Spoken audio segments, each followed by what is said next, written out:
Plusieurs.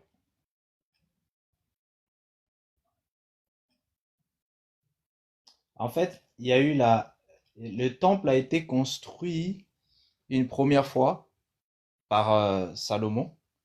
Ensuite, il a été reconstruit par Zorobabel et Josué. Et Hérode est venu en fait, voilà, euh, rebâtir à nouveau euh, le temple que Zorobabel et Josué avaient façonné. Et c'est dans ce temple rebâti que Jésus euh, est arrivé. Merci beaucoup. Donc voilà.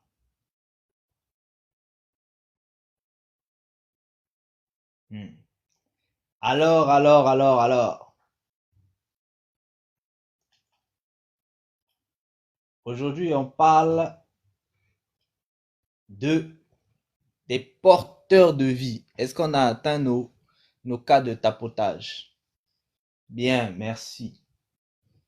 Nous avons atteint nos cas de tapotage. C'est déjà une bonne chose. Bon, tout le monde est au courant des porteurs de vie. On en a tellement parlé. Donc, tout le monde connaît les porteurs de vie, n'est-ce pas? Les fameux porteurs de vie.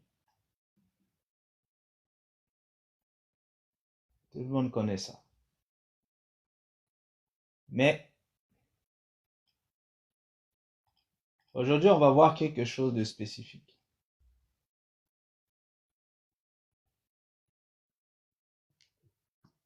Aujourd'hui, on va voir quelque chose de spécifique. Bon, pour la plupart, l'homme est constitué de corps, âme et esprit, n'est-ce pas? Oui. Bien. Corps, âme, esprit. Ça, c'est la connaissance de la plupart des gens. Maintenant, lorsqu'on parle du corps, pour la plupart des gens, le corps, il s'agit de la chair. C'est-à-dire, il s'agit du physique, n'est-ce pas?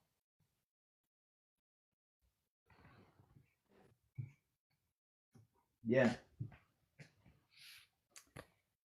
Aujourd'hui, ce qu'on va voir, c'est que vous allez comprendre que quand on parle du corps,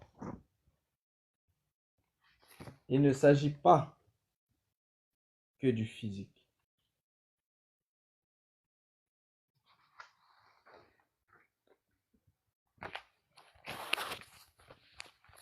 Quand on parle de corps, il ne s'agit pas que du physique.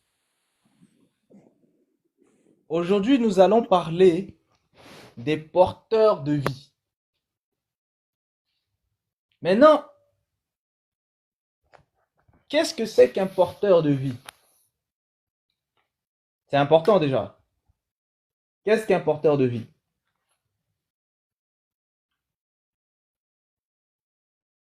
Pour vous, qu'est-ce qu'un porteur de vie?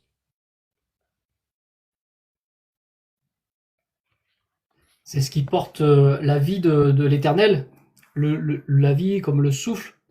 Enfin, c'est pas que le souffle, mais c'est la vie que le Dieu, l'éternel, nous a apportée.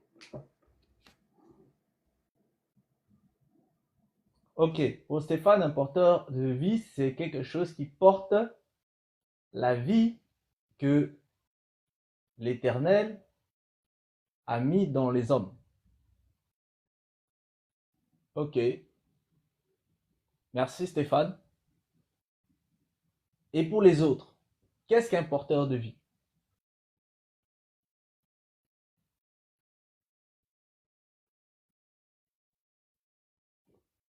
Ceux qui sont en bas, vous pouvez participer aussi, hein. Répondez par message.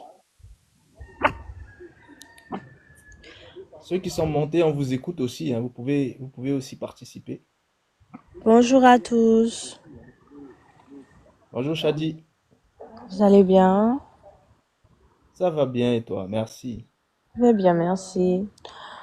Pour moi, le mot porteur de vie, ça pourrait signifier aussi la même chose que que frère Stéphane a dit, mais également les entités ou les égrégores, si je ne me trompe pas, les autres entités, les autres égrégores qui nous entourent, parce que je sais qu'il y avait eu un sujet qu'à la naissance, il y a une le bou oui, mais mis à part le Bumbayano, il y a une entité qui vient au moment où ton souffle de vie a été émis également, en fait. Donc, c'est pour ça que je dis ça. Voilà.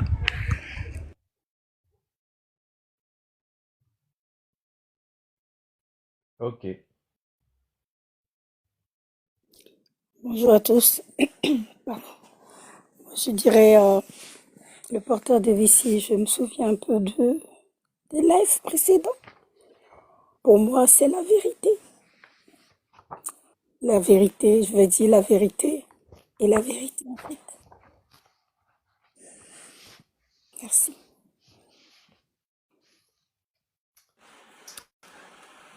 ok. Bonjour à tous. Bonjour Dan. Pour ma part, je dirais qu'un porteur de vie, c'est un véhicule, c'est un corps qui porte la vie.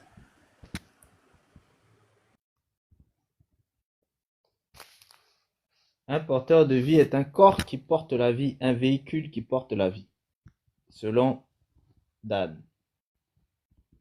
Merci Dan.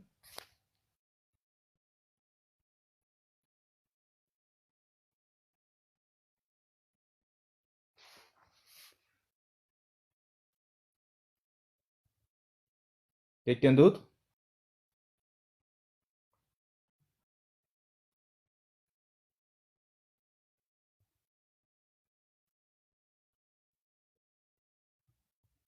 Il n'y a plus personne?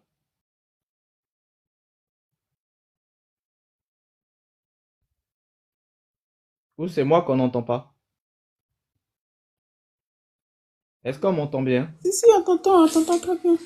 Oui, oui, on Ah, t'entend bien. ah, c'est vous qui voulez plus parler. Non, c'est le silence qu'on entend. C'est silence radio.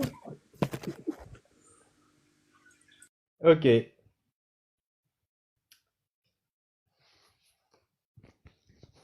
Un porteur de vie. Dans les commentaires, il y a X qui dit c'est tout corps qui se fait le messager de la parole de vie. Tout corps qui se fait le messager de la parole de vie. Donc, pour X divin. Donc, X divin,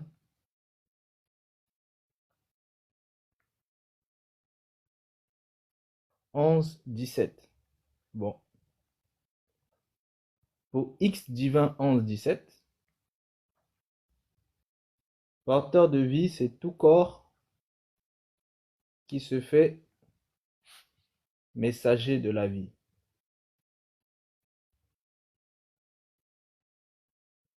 Ok. On n'a pas d'autres propositions? Qu'est-ce qu'un porteur de vie?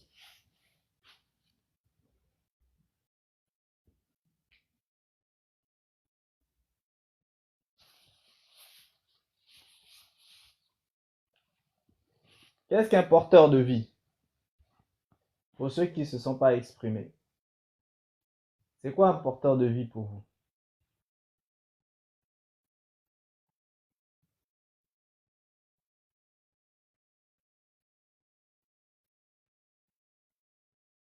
Personne?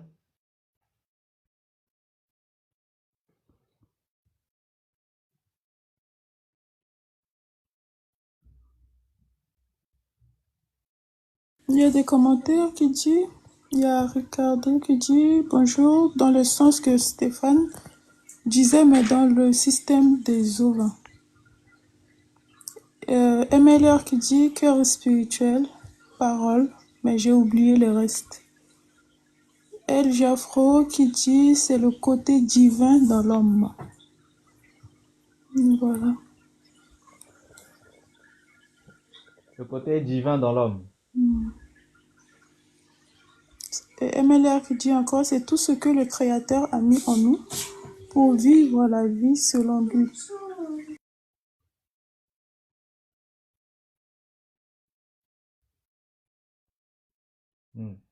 Ok. Ensuite, à droite, la parole a dû fermer son micro. Quelqu'un d'autre peut nous lire les commentaires? Ah, c'est bon, je suis là, c'est pas... elle a continué, elle a dit les contraires des porteurs de conscience. Le contraire. Qui a dit ça? C'est toujours MLR. En fait, juste en haut, elle a dit c'est tout ce que le Créateur a mis en nous pour vivre la vie selon lui. Les contraires des porteurs de conscience, des consciences. Et il y a des guerres qui dit un corps capable de transmettre de l'énergie, la lumière, la vitalité, etc. Voilà, donc MLA qui dit qu'on a vu ça dans les lives avec les porteurs.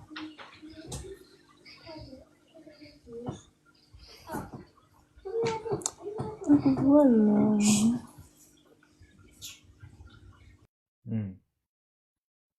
Ok. Porteur de vie.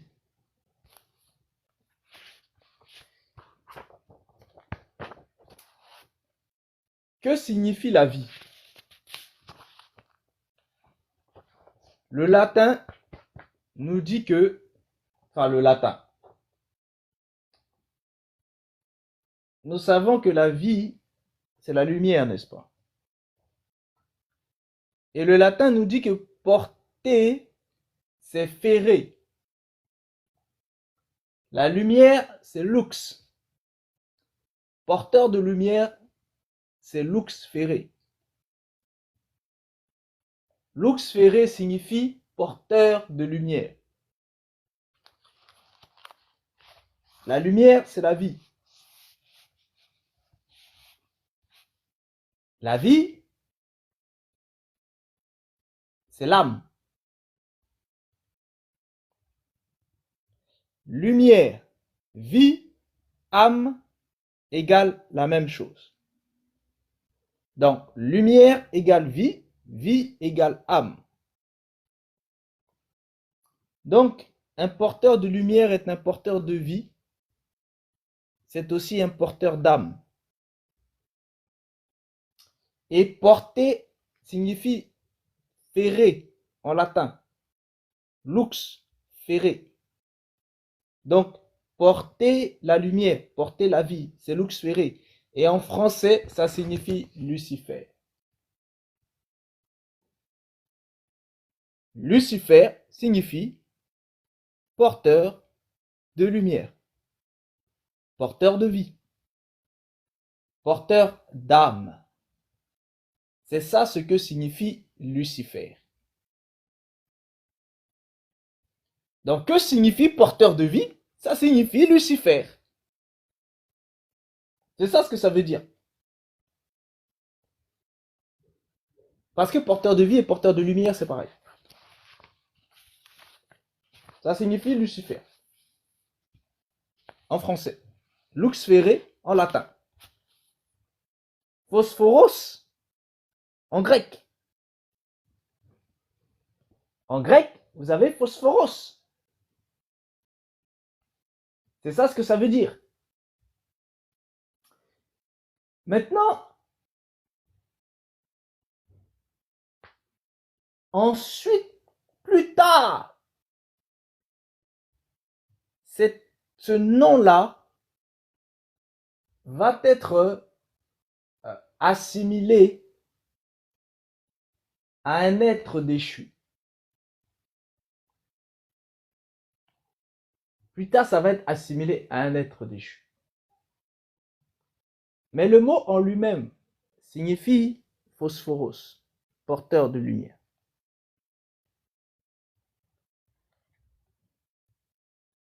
Donc, vous voyez, vous devez toujours distinguer les mots de ceux qui se l'approprient. Il y a un être qui est appelé Lucifer,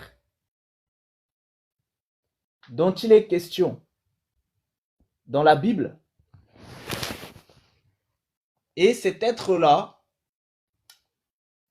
c'est le roi de Babylone, l'astre brillant, qui porte la lumière. Mais beaucoup de gens ont assimilé le mot à l'identité d'un être, de cet être-là, du roi de Babylone. Or, ce mot signifie ce qui porte la lumière. Maintenant, c'est quoi porter? Porter, c'est aussi ce que a dit tout à l'heure Dan. Porter signifie tout simplement un véhicule, une maison, un corps. Et porter, bibliquement parlant, ce porteur-là, quand on parle d'un porteur, on parle de quelque chose qui porte, c'est-à-dire quelque chose qui va abriter en lui. Donc, ce qui abrite, vous avez un véhicule qui abrite, vous avez une maison qui abrite, vous avez un corps qui abrite, et vous avez aussi un temple qui abrite. Donc, en vérité, vous avez porteur, qui signifie tout simplement une maison, un véhicule, un temple, un corps même. Et vous avez la vie qui est la lumière et qui est l'âme. Donc, un porteur de vie est un véhicule de l'âme, est un véhicule de la lumière. Un porteur de vie est une maison de la lumière, une maison de l'âme. Un porteur de vie est un corps qui abrite la lumière, qui abrite l'âme. Un porteur de vie est un temple qui abrite la lumière et qui abrite l'âme. C'est ça un porteur de vie.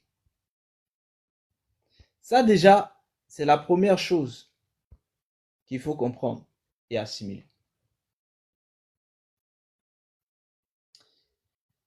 Le problème, c'est que, comme je vous l'ai dit, ce mot, en latin, il signifie luxféré.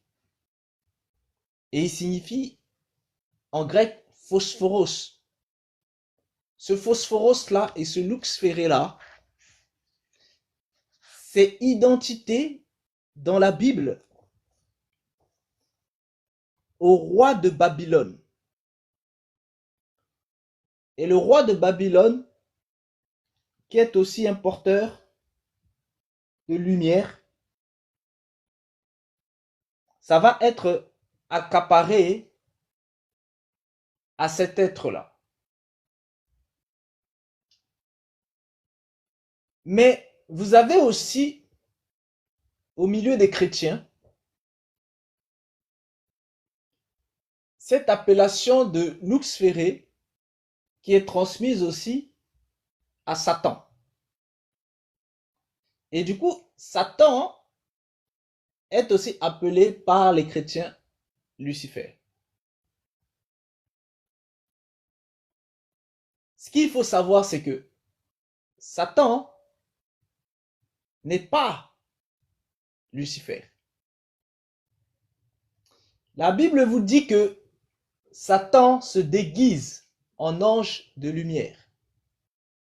Il se déguise.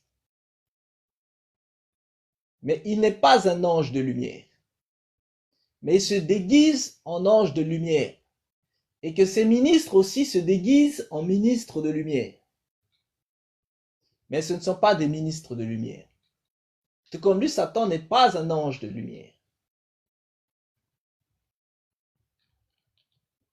Donc déjà, il faut bien que vous compreniez ça. C'est très important de comprendre ça déjà. Là, nous sommes qu'à l'introduction. Il faut bien que les uns et les autres comprennent ça. Satan n'est pas Lucifer.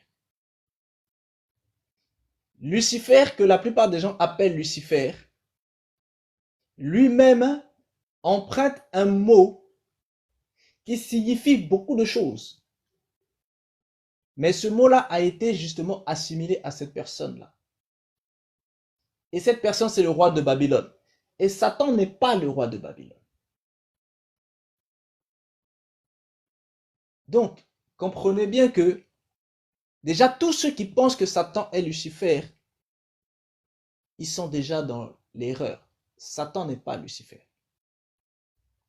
Ça déjà, c'est le premier point. Le second point, Lucifer en tant que nom, c'est quelque chose qui s'est accaparé à un être spécifique qui est le roi de Babylone. Lucifer en tant que nom. Mais le mot Lucifer signifie tout autre chose. Ça signifie un véhicule de la lumière. C'est ça ce que ça signifie. Donc, en vérité, le terme Lucifer, c'est-à-dire lux ferré, porteur de lumière, c'est-à-dire porteur de vie, ce terme-là, eh bien, en vérité, il est utilisé pour beaucoup de choses. Et non uniquement pour cet être-là que tout le monde a accaparé ce mot-là pour lui, c'est-à-dire le roi de Babylone. Donc, ici aussi, vous devez faire une distinction claire dans votre tête. Que ce soit dans votre tête, dans votre cœur, vous devez distinguer les trois choses que je viens de vous dire. Vous devez distinguer le fait que Satan n'est pas Lucifer. Ça, c'est la première chose. Vous devez distinguer le fait que Lucifer est un être qui porte ce nom-là, c'est-à-dire le roi de Babylone. Et vous devez aussi distinguer que Lucifer est un mot qui signifie porteur de lumière, c'est-à-dire véhicule de lumière. Or, la lumière, c'est un être spécifique. La lumière est un être spécifique. Comprenez bien ça. Ça veut dire que, en termes de mots, quelqu'un qui porte la lumière est un porteur de lumière. C'est un véhicule de la lumière. Mais là où il y a ambiguïté, c'est au niveau du roi de Babylone. Parce que à travers l'histoire du roi de Babylone, le mot porteur de lumière est devenu très mauvais. C'est pour ça que lorsque par exemple, je dis aux gens, qu'est-ce qu'un porteur de lumière? Bah là, naturellement, les gens vont répondre que c'est quelqu'un qui porte la vie, c'est un véhicule de la vie, c'est quelque chose de très bon. Ah oui, ça porte la vie. C'est bon. Tout comme quand on dit aux mères, qu'elles portent la vie. Si vous traduisez, ça veut dire quoi? Ça veut dire que ce sont des porteurs de vie.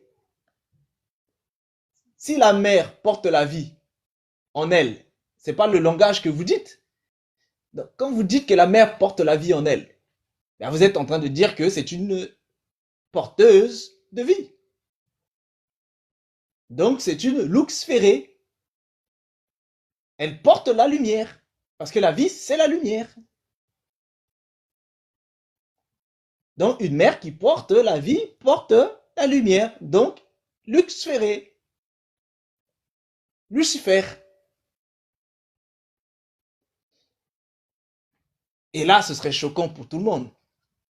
Et donc, du coup, si vous dites à quelqu'un, ah, tu es une porteuse de lumière, la personne va être contente, elle va être fière. Elle va dire, ouais, je porte la lumière. Et si après vous lui dites, donc tu es une Lucifer, elle va dire, quoi? Tu te fous de moi? Tu m'insultes? Et pourtant, c'est la même chose. Lucifer signifie porteur de lumière. Mais tout ça, c'est dû à quoi? Dû au fait que le mot a été accaparé par le roi de Babylone. C'est ça le problème. Et vu que le roi de Babylone pose problème, et bien automatiquement, ce mot-là devient problématique, notamment dans la vie de beaucoup de gens dans le monde. Donc vous voyez, avoir de la connaissance, c'est déjà de savoir discerner les choses. C'est pour ça que je vous ai toujours dit, vous devez toujours distinguer ce que un mot veut dire et ce que le mot porte en lui-même. C'est-à-dire, un même mot peut porter des choses différentes. Un même mot peut porter des choses différentes à l'intérieur. Parce que un mot, une parole, est un porteur de pensée et d'esprit. Et ça ne porte pas forcément les mêmes pensées, les mêmes esprits. Et le mot est aussi un porteur de conscience. Donc c'est très important de discerner les mots qu'on vous utilise. Du coup, là où il y a un problème, c'est quoi? C'est que vous devez aussi discerner l'esprit qui parle. Parce que vous avez deux esprits en face de vous. Il y en a un qui va vous dire Lucifer, et puis l'autre aussi va vous dire Lucifer. Lucifer signifie porteur de lumière. Le problème, c'est que les deux personnes qui vont vous dire Lucifer, c'est-à-dire qui vont vous dire porteur de lumière, ces deux personnes-là ne parlent pas forcément de la même chose.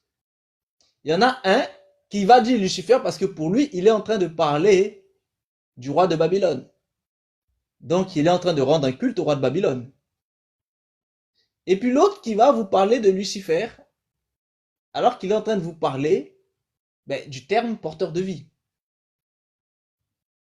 Ça veut dire que la seule façon pour vous de savoir ce que la personne dit en face de vous, c'est que vous-même, vous devez discerner la pensée et l'esprit de la personne. Vous ne pouvez pas rester uniquement au mot. Donc ça, déjà, c'est un premier point. C'est très important. J'arrête pas de vous dire ça, mais j'insiste encore dessus. C'est pour ça que je vous ai parlé exprès de ce mot-là, porteur de lumière, porteur de vie.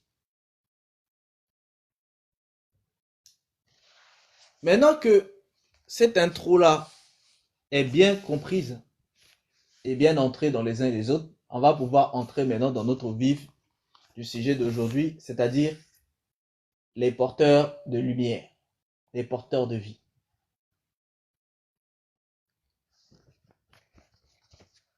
Maintenant, qui dit vie, avant d'aller dans les porteurs, qui dit vie, la vie c'est la lumière. Qui dit vie, dit lumière, dit âme. Maintenant, je vais vous poser la question. Combien de vies connaissez-vous?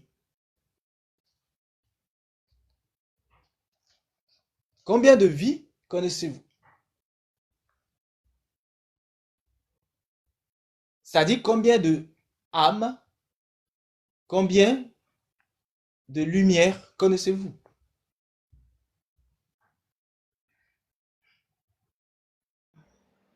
Ceux qui sont en bas peuvent aussi répondre s'ils veulent. Ceux qui sont en haut, on vous Hmm, écoute.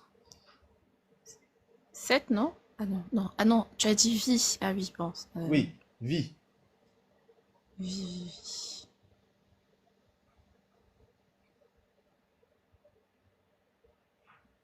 Moi, je pourrais répondre deux choses finalement, puisque on en connaît des milliers. Enfin, pour moi, j'en connais des milliers. Et en même temps, puisque la lumière de base, la lumière, Dieu dit que la lumière soit.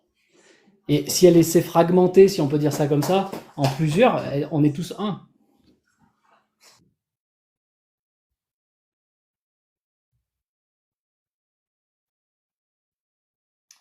Oui, ce que tu dis est correct. Mais euh, quand tu parles de un, tu parles de la même vie. Dans l'arbre, ça veut dire que pour toi, combien de vies y a-t-il? Il y en a une. Et cette vie-là peut être plusieurs, si je comprends bien ce que tu es en train de dire.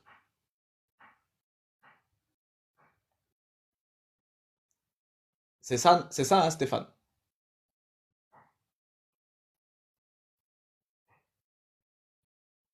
Ah, Stéphane est occupé. Bon, moi, je dirais peut-être 2. Ah, pardon.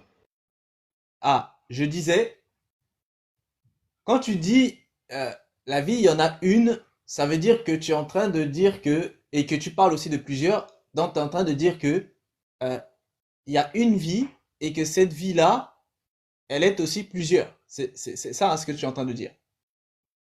Oui, c'est une qui s'est mise en plusieurs, mais finalement, elle est toujours une. Ok. Ouais, non, non, c'est bien ça. C'est bien ce que je comprenais de ce que tu as dit. Ok, c'est noté, mais c'est correct, hein, ce que tu dis, c'est correct. Mais ici, dans là où on va entrer là, c'est pas ça la réponse. Mais c'est correct. Mais là où on va aller là, parce qu'on va entrer dans une profondeur dont je vous ai pas encore parlé. Donc voilà. Normalement, ce genre de live là, je les fais en live privé. Bon là, exceptionnellement, on le fait en public. Alors, est-ce que vous avez d'autres réponses? Bon, je vais essayer. Enfin, avec la connaissance que j'ai. Bon, moi, je vais dire 2. La vie et la vie éternelle. Pour toi, il y a deux vies. La vie, Et la vie éternelle. Parce qu'en fait, si je pars enfin, que on a une vie, après on a une première mort, et ensuite on a une deuxième mort. Donc en fait, on a une deuxième vie qui est la vie éternelle. Enfin, moi je suis allée là-dessus. Et c'est ça ma réponse. ok. Donc pour toi, il y a deux vies.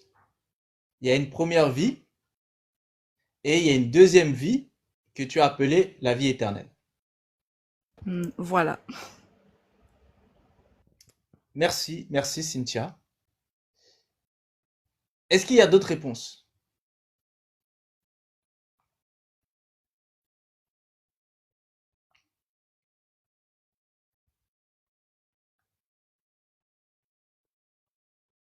Pas d'autres réponses? Edwige? Non, j'ose pas parce que je voulais dire une vie. Mais bon, les détails que je dois donner, c'est pas, en fait, la vie de l'éternel qui est en Christ, qui est en nous. Et, et après, bon, la vie qu'on a maintenant n'est pas la vie qu'on attend. À la fin, nous aurions une vie éternelle, une vie glorieuse avec le Père. Donc, moi, je dirais une vie à travers d'autres vies, en parenthèse, quoi. Je sais pas si vous comprenez ce que je vais expliquer, mais bon, c'est, J'ai compris. merci. J'ai compris. Donc, Edwige, elle est un petit peu à cheval entre ce qu'a dit Stéphane et ce qu'a dit, Jonou.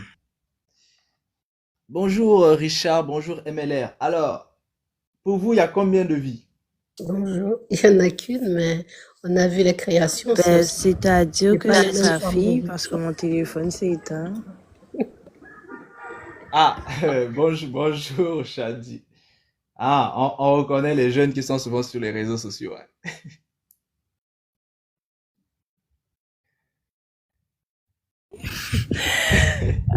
Je dirais personnellement qu'il y a trois vies parce qu'on a corps, âme et esprit quand on meurt.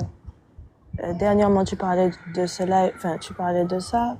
Le corps, il meurt, mais après, il y a l'âme et il y a l'esprit aussi. C'est pour ça que je suis intervenue, enfin, que j'ai intervenu, excusez. Ok, merci Shadi. MLR, tu disais? On a appris qu'il n'y a qu'une seule vie, il n'y a qu'une et une seule vie. Sinon, c'est la mort, les ténèbres et tout ça. Donc, seulement, il y a des espèces, des sous-espèces, des anciennes, des races et tout ça. Donc, c'est compliqué. J'ai pas vraiment compris la question. Je voudrais qu'on parle des porteurs de vie. J'ai pensé aux 7 jours, à la création, la lumière. Et c'est la lumière qui est la vie, non? Aïe. Je ne sais pas répondre, honnêtement. Ok, merci MLR. MLR dit qu'il y a qu'une vie et la vie c'est la lumière. Donc, Merci.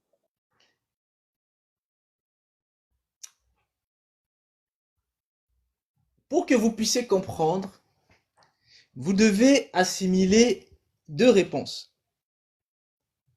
La première réponse, c'est celle de Jonou, qui dit qu'il y a deux vies, et elle a expliqué ces deux vies-là. Et la deuxième réponse, c'est celle de Shadi, qui dit que il y a trois vies, et elle a parlé de corps et d'âme et d'esprit. Le problème, c'est que les noms de certaines vies que a cité Cynthia, c'est correct, mais là où elle a tort, c'est qu'il n'y en a pas deux, il y en a trois. Donc, quand Shadi dit qu'il y en a trois, elle a raison. Quand elle dit que les trois, c'est corps, âme, esprit, elle a raison. Mais le problème, c'est qu'en même temps, elle a tort. Parce que dans sa pensée à elle, corps, âme, esprit, elle parle du corps, de l'âme et de l'esprit tel que la plupart d'entre vous connaissent. Et c'est en ceci qu'elle a tort. Mais ça peut se comprendre parce que c'est le niveau de connaissance qu'elle a. Donc il y a une révélation plus profonde, mais qu'elle ne peut pas avoir parce qu'elle n'a pas ce niveau de connaissance-là. Mais elle a touché à ça.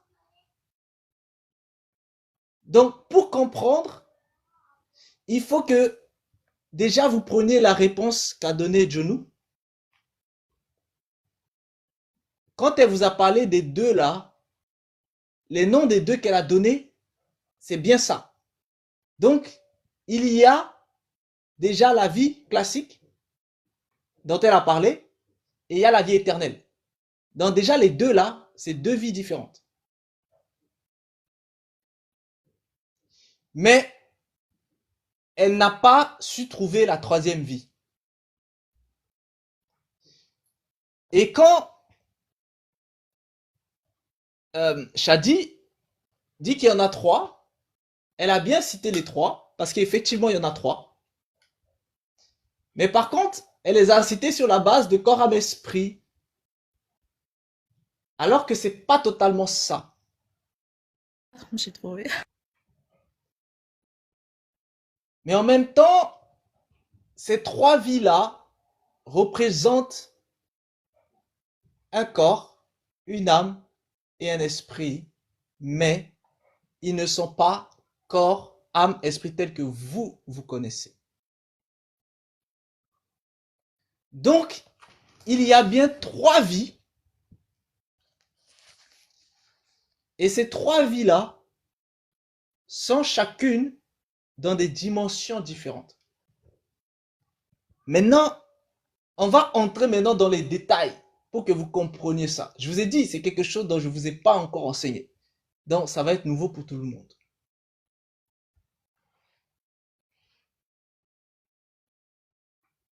Déjà, nous allons parler de votre corps. Le corps.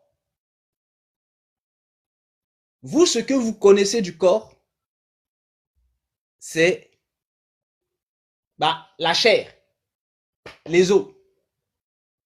C'est ça ce que vous connaissez d'un corps. Et bien justement,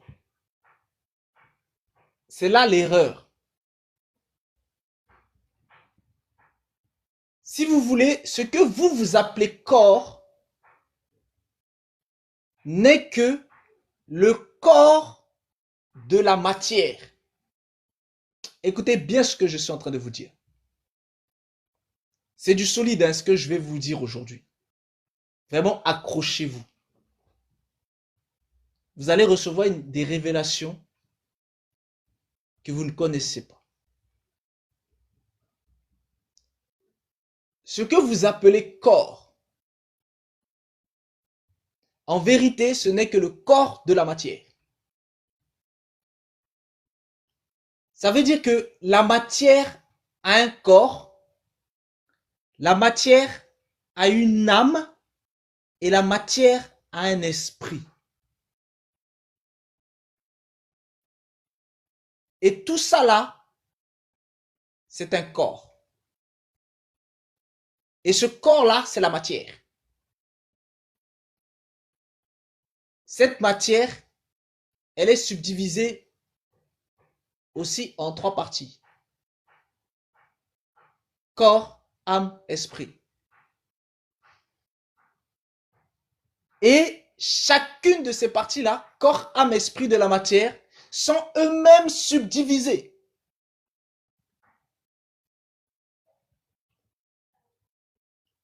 Avant qu'on parle de division de la matière elle-même,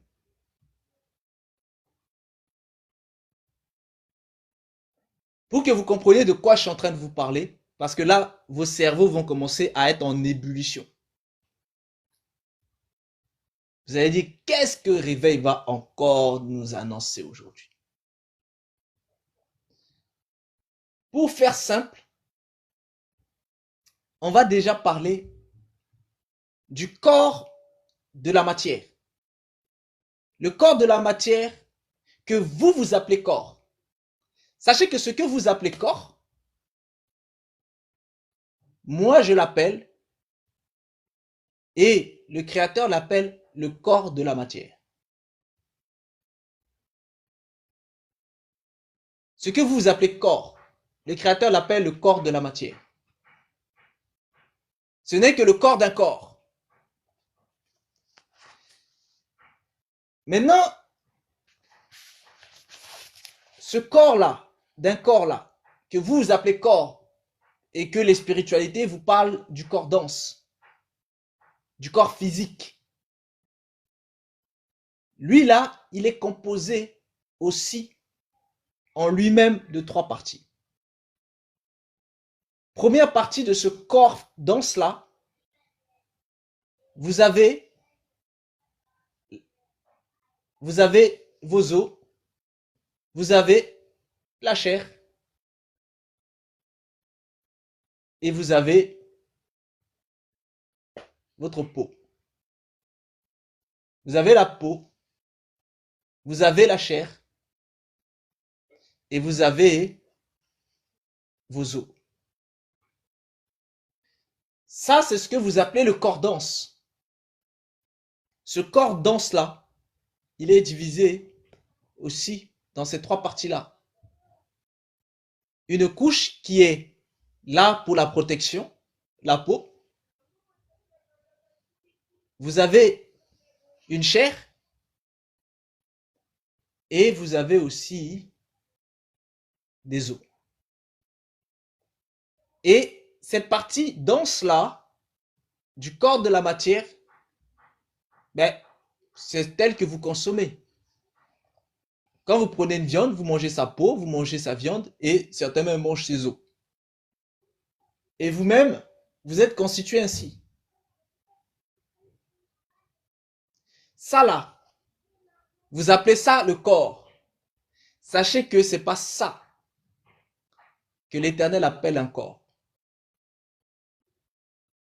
Ça là, ce que vous appelez un corps physique là, le corps dense là, l'Éternel appelle ça le corps de la matière, c'est-à-dire le corps du corps. Le corps du corps. Ça, c'est le corps du corps. C'est-à-dire la matière. Donc, à la place du mot corps, vous allez mettre matière pour que ce soit plus simple pour vous. Donc, à côté du mot corps, vous mettez matière. Donc, quand on vous parle du corps physique, ce corps physique-là, en vérité, il est le corps de la matière.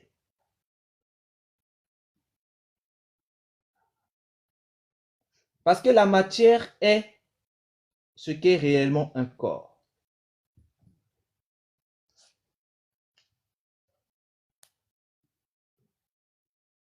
Comprenez bien. Maintenant, cette matière-là, elle aussi, elle est composée de 3 parties. Là, vous venez de trouver sa dernière partie qui est le corps physique, qui est le corps de cette matière, qui est le corps de la matière. Maintenant, si je vous pose la question, dans ce cas, qu'est-ce qui est l'âme de la matière?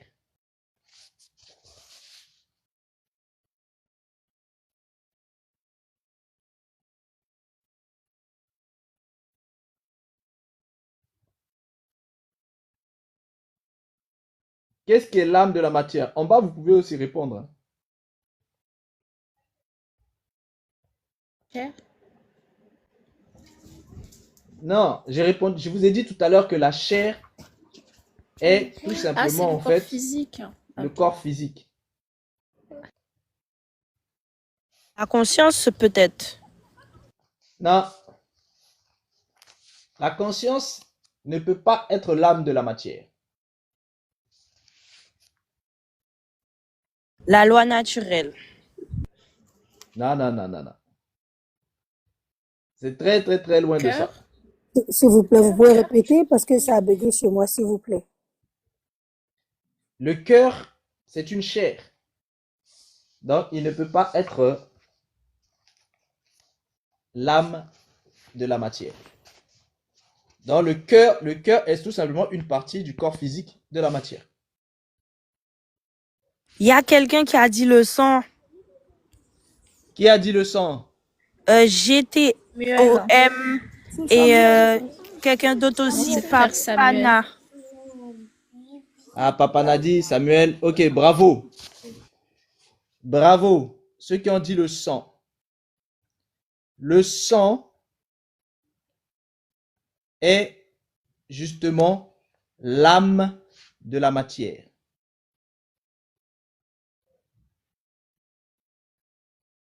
L'âme de la matière, c'est le sang.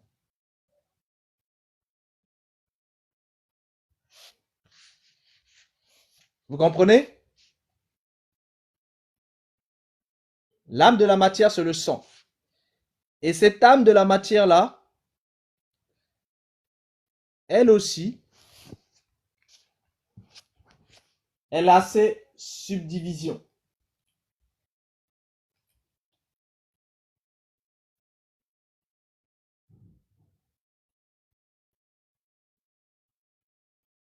Donc, est-ce que vous comprenez?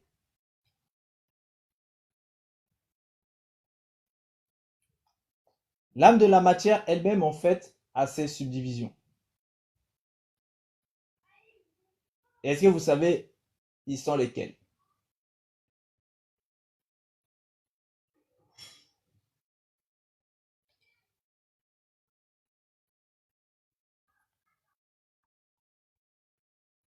Le premier, c'est le liquide. Le Non, deuxième, ça... Non plus? Ah bon.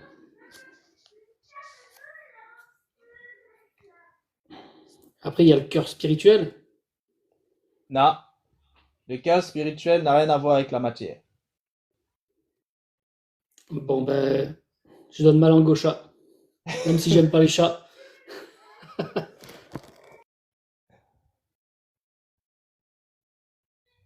Alors,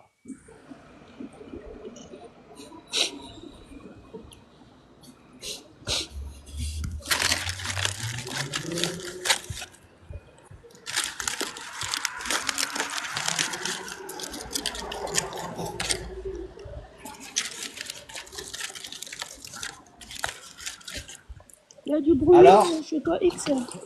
Bonjour. X, il y a du bruit chez toi. Est-ce que tu peux juste... X, il y a du bruit chez toi. On t'écoute.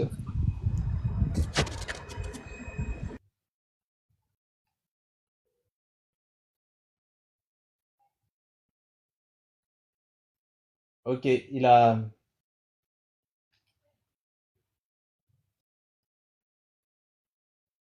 Alors?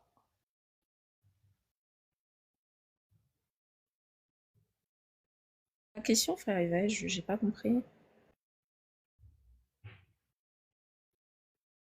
La question, c'est le sang. Quels sont ses différents aspects?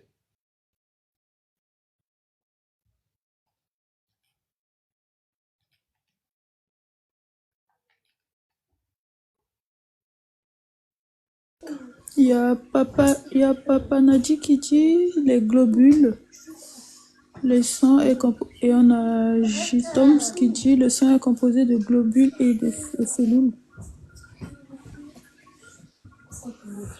Bien, Emela qui parle de hématologie. bien. Là, ce que je suis en train de vous parler pour l'instant, c'est ce que la science vous dit aussi, hein. C'est encore des niveaux où la science comprend. Dans ceux qui ont des connaissances médicaux et tout ça, vous pouvez arriver en fait à répondre. Le sang est constitué de 3 types de cellules. Globules rouges, globules blancs, plaquettes. Bravo. Bravo X. Le sang est composé de globules rouges, de globules blancs et de plaquettes. Écoutez bien. Le sang a les 3 parties. Globules rouges, globules blancs, plaquettes. C'est quoi les globules rouges? On vous dit que les globules rouges, c'est-à-dire les érythrocytes, transportent l'oxygène à toutes les cellules du corps. L'oxygène circule sur une protéine appelée l'hémoglobine. L'hémoglobine rend le sang rouge. Elle emporte également le dioxyde de carbone loin des cellules afin qu'il soit expiré par les poumons. Presque toutes les cellules du sang sont des globules rouges. Donc, le sang déjà sont des cellules. Et on vous dit, c'est pour ça qu'on appelle ça des cellules sanguines. Pourquoi cellules? Cellulaire. Cellulaire, c'est quoi? Ben, c'est la 3e dimension. Parce que la troisième dimension est appelée la dimension cellulaire. Donc, vous êtes encore ici dans de la dimension cellulaire. Or, beaucoup de personnes pensent que c'est déjà du moléculaire. Non, ce n'est pas du moléculaire. C'est du cellulaire. Le sang n'est que du cellulaire. Dans le sang, ce n'est que de la matière. Maintenant, on vous parle de l'autre deuxième partie du sang, qui sont les globules blancs, les leucocytes. C'est une composante importante du système immunitaire. Ils combattent les infections. Ils défendent le corps contre les bactéries, virus et autres germes. La plupart des globules blancs se trouvent en dehors du sang, dans d'autres tissus du corps. Normalement, il y a très peu de globules blancs dans le sang. Donc, vous voyez? Ensuite, on vous parle de la troisième catégorie, qui sont les plaquettes, qu'on appelle aussi les thrombocytes. Eux, ils font coaguler le sang et aident à arrêter les saignements. Quand un vaisseau sanguin est endommagé, les plaquettes circulent jusqu'à la lésion et s'agglutinent. Donc, vous avez ici vos trois parties de la subdivision du sang. Donc, le sang aussi est subdivisé dans ces trois parties-là. Vous avez vu, on a vu les trois parties du corps physique, qui est le corps de la matière. Et là, on voit l'âme de la matière, qui est le sang. C'est pour ça que le sang est appelé l'âme matérielle. L'âme physique, c'est l'âme de la matière. C'est pour ça que vous connaissez la terre. La terre, vous la connaissez en tant que poussière, c'est-à-dire corps physique. Mais je vous ai toujours dit que à l'intérieur de la terre a aussi une âme. Et l'âme de la terre, c'est le sang. Ce sang-là que vous retrouvez dans l'homme, vous le retrouvez aussi dans la terre. Parce que c'est son âme. C'est pour ça que c'est l'âme physique. C'est pour ça que dans le processus du salut, on vous dit que la chair et le sang n'héritent pas du royaume, du Créateur, de l'Éternel. Mais ça, je vous expliquerai plus tard ces aspects-là. Donc, on vient de voir ici l'âme de la matière. Maintenant, là où ça va être difficile maintenant, c'est la question. Quel est l'esprit de la matière? Alors, je vous écoute.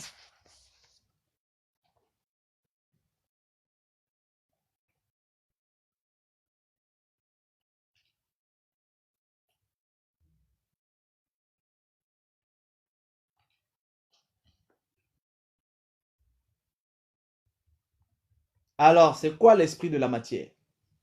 Bon, je vais encore me faire frapper, mais c'est pas grave. Le gaz.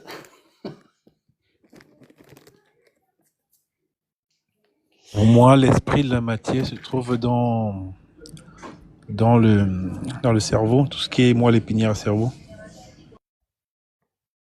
Attends, il y a quelqu'un dans les commentaires qui a dit l'esprit de la matière, c'est l'eau. Qui a dit ça? C'est G. Toms SJ. Il est où? Applaudissez-le. Attends, je vais mettre ça. Voilà, je viens de voir. G-Toms. Applaudissez G-Toms. Bravo. Je vais mettre ça, je vais applaudir. Oh, ok, pourquoi ça n'est pas si bon? Non, je vais mettre ça, arrêtez, je vais mettre ça.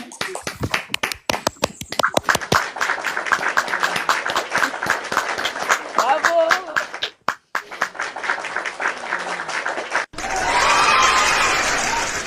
Voilà, là c'est beaucoup plus puissant. Voilà. L'esprit de la matière, c'est l'eau.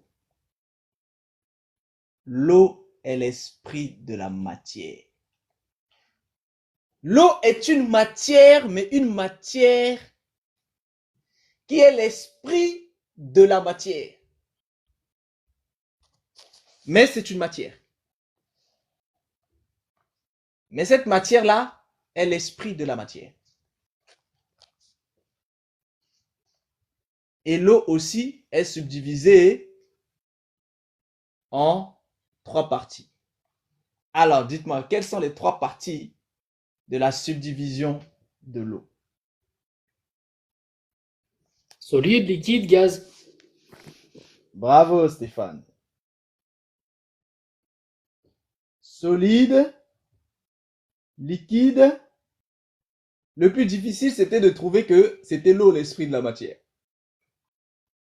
Solide, liquide et gazeux.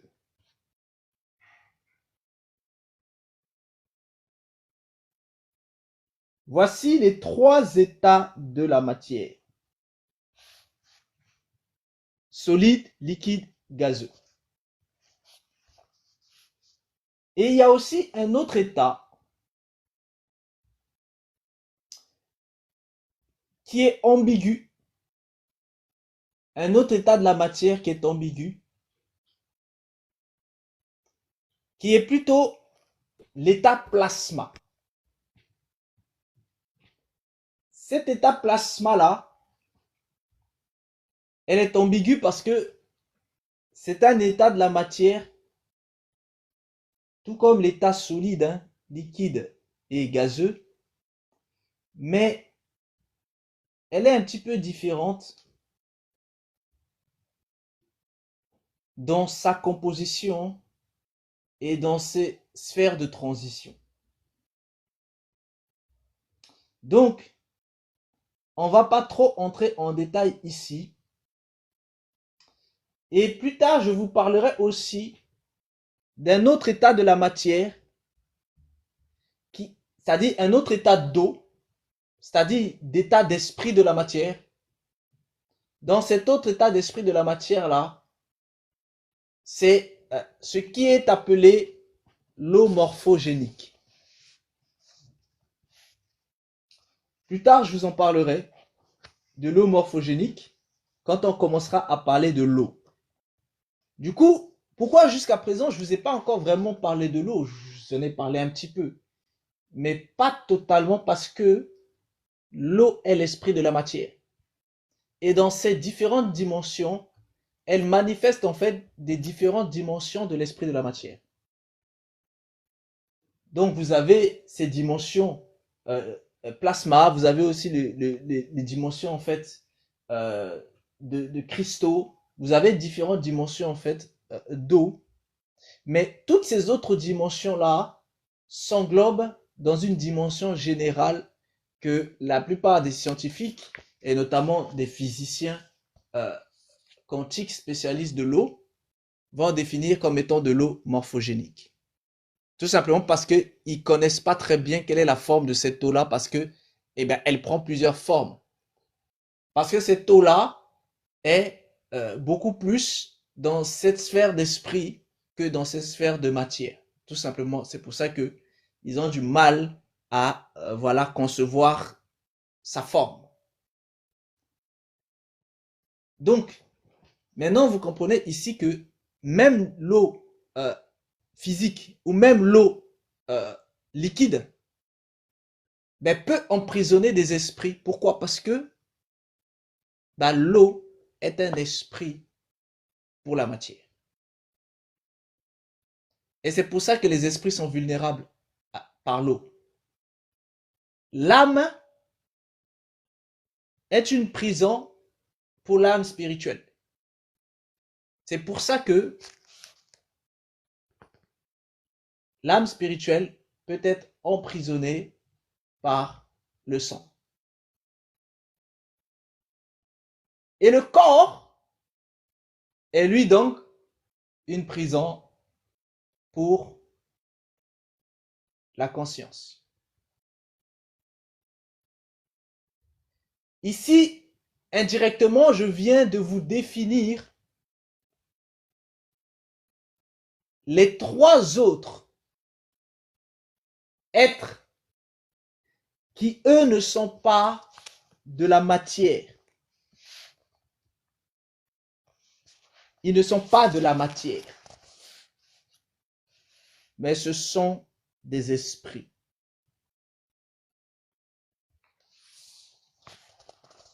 Mais au lieu de les appeler des esprits, je vous les appellerai plutôt des âmes, c'est-à-dire des vies.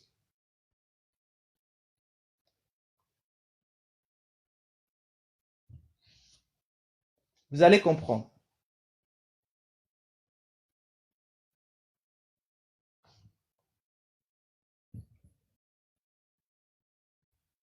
Ces trois autres-là, ce sont ceux que vous connaissez comme étant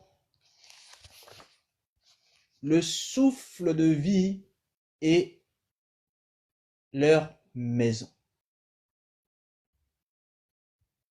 Ils sont composés d'un corps. Ce corps-là, c'est lui que vous appelez la conscience. Vous avez vu, on a vu le corps qui est la matière. Cette matière-là, elle est composée de corps physique, qui est le corps de la matière. Elle est composée de sang, qui est l'âme de la matière. Et elle est composée aussi de l'eau, qui est l'esprit de la matière.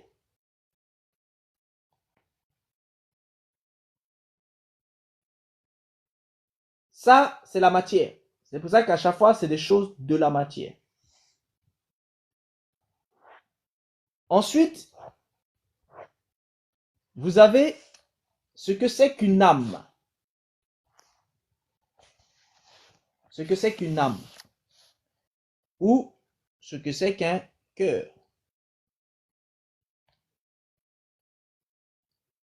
Ou ce que c'est qu'une lumière.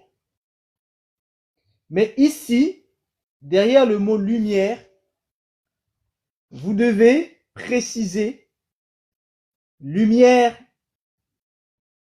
naturelle. La lumière naturelle, c'est la première lumière. Cette lumière-là, elle est naturelle. Ça, c'est la lumière naturelle. Cette lumière naturelle-là, c'est l'âme, c'est le cœur, c'est la lumière naturelle. Attention, hein, les mots que je suis en train de vous utiliser ici n'ont rien à voir avec les mots que vous avez l'habitude d'utiliser. Quand je vous parle de cœur ici, là, il ne s'agit pas du cœur dont vous parlez en tant que le cœur physique, là. Non, il ne s'agit pas de ça. Maintenant, on va voir que ça, là, cette âme-là, cette lumière naturelle-là, cette vie-là, elle aussi, elle est subdivisée en trois parties. Ces trois parties sont, première partie, je vous l'ai déjà dit, je vous les ai citées, c'est la conscience.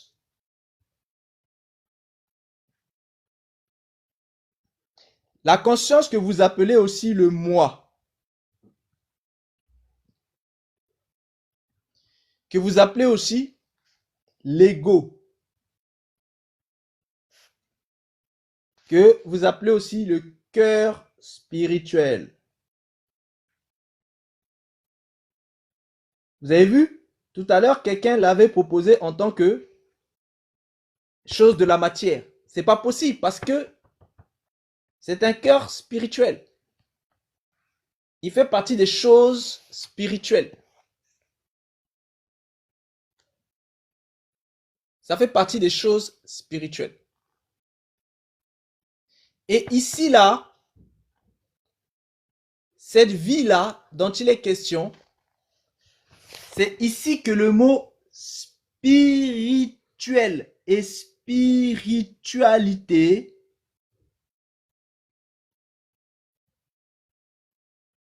a lieu d'être. Tout ça, ça concerne les choses spirituelles.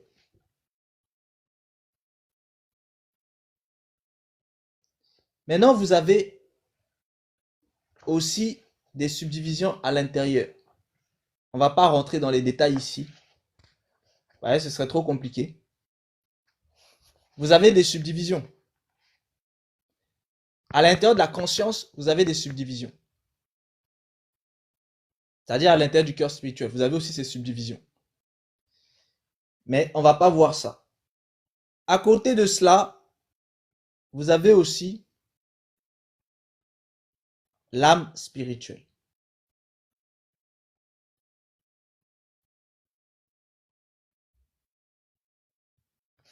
L'âme spirituelle, qui est le côté vie de souffle de vie. Et en finalité, vous avez ce que vous appelez l'esprit.